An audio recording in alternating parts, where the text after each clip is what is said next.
Hi, I'm Reva Johnson, and I'm a professor in the Department of Mechanical Engineering and Bioengineering. Today I'm going to talk to you a little bit about bioengineering. In bioengineering, we solve problems that improve human health and performance. I've got a few students here today. They're going to help demonstrate some concepts in recording signals from the human body.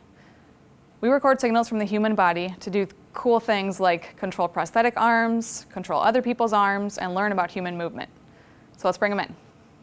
So here I've got two of our senior biomedical engineers. We've got Vidi and Abigail.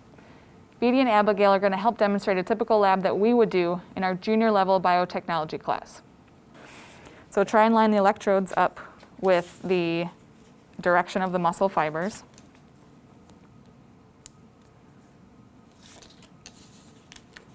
It's a little bit far apart, but that's okay. We'll go with it. And then we'll put another one on her elbow for the ground.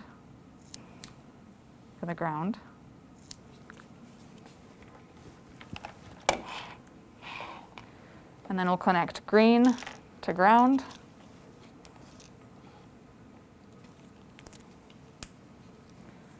And red and black to the other two.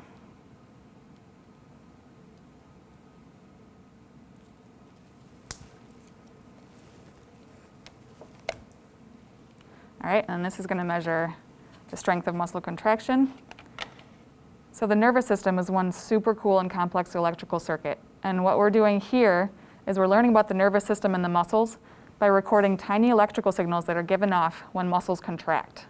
These tiny electrical signals are called electromyographic or EMG signals. So we can use these signals for a lot of different purposes. We can learn about how the brain controls muscles. We can send these signals to prosthetic hands. And we can also use these signals to control someone else's muscles. So the same electrical signals that we record from muscles, we can use them to stimulate muscle. So muscle gives off electrical signals and it responds to electrical signals. And we'll show you that in a minute. Oh, that actually looks beautiful. All right, so here on the screen we see the force.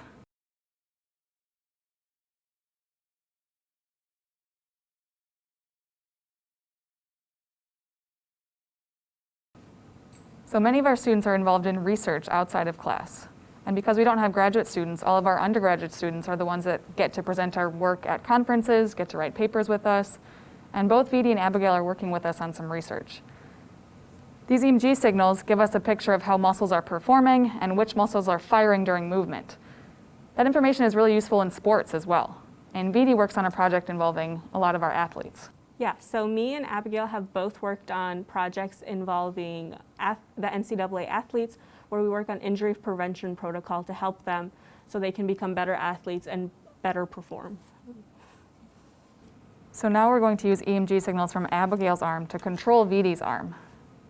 So muscle fibers respond to electricity and they give off electricity. So we can use those EMG signals to evoke a contraction.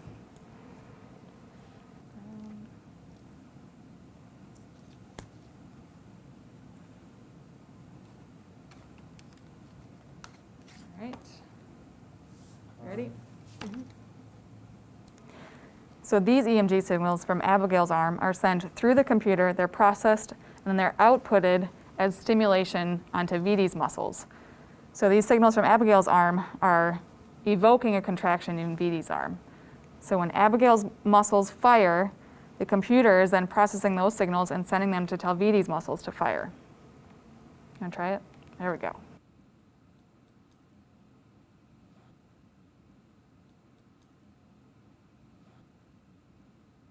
So because we know that muscles respond to electricity, we can use them for people who are paralyzed or have spinal cord injuries. There's a technique called functional electrical stimulation, which uses signals like these EMG signals to send them to the muscles of a paralyzed person and create muscle patterns that can be useful for them in completing tasks of daily life.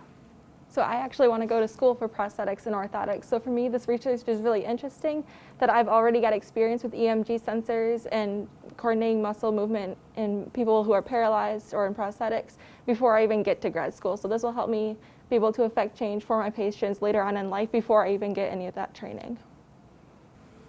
So these signals from the nervous system are just some of the signals that we can record from the human body.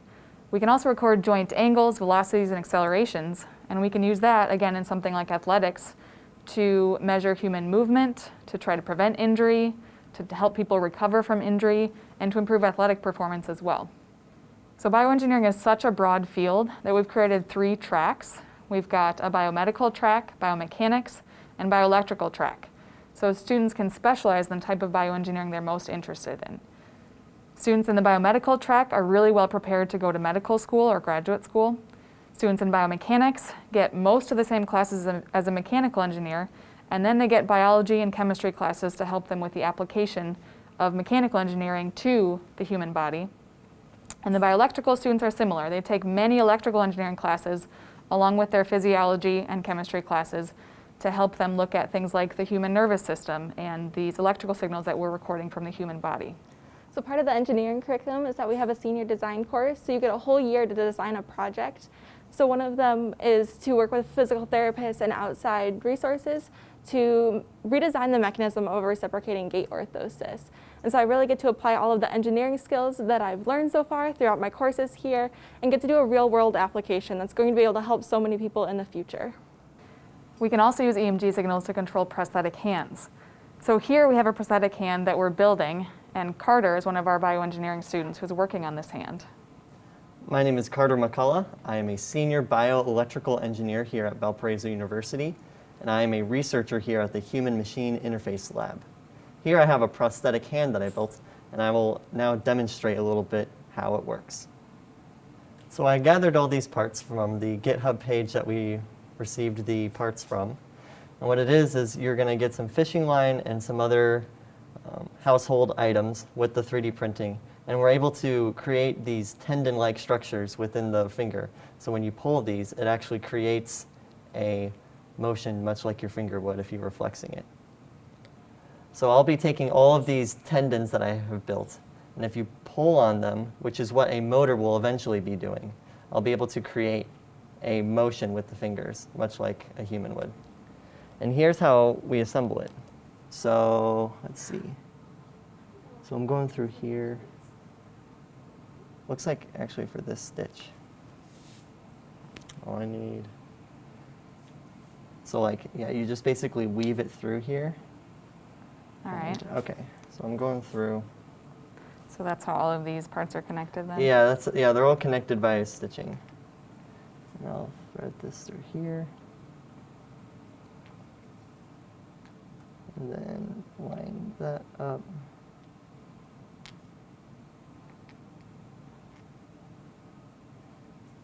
Poke it through. And this would be a lot easier to do if this needle went through the actual 3D part, but it doesn't, unfortunately. That's okay. So once we have this hand built, students can test out different control methods for the hand, different ways of mapping EMG signals to hand and finger movement.